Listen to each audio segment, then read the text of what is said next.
addig, amíg meg nem hozod a döntést, és bele nem állsz abba a tiszta erőbe, hogy te vállalod azt az identitást, aki vagy a gyerek nélkül, egészen addig a pillanatig bírálod magad.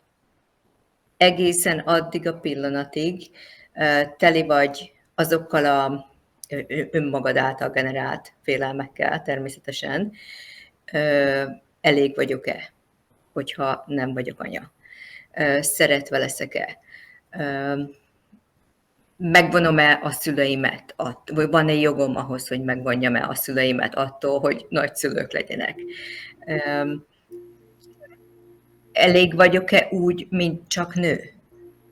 Elége az az identitás, akár a családnak, akár a világnak, akár a barátoknak, csak mint nő. Tehát ugye vannak ezek az önmagad által, és aztán a társadalom által generált valós vagy képzelt bírálatok, amelyek ellen folyamatosan teszteled magad, és aztán, amikor eljutsz egy pont, igen, oké vagyok így,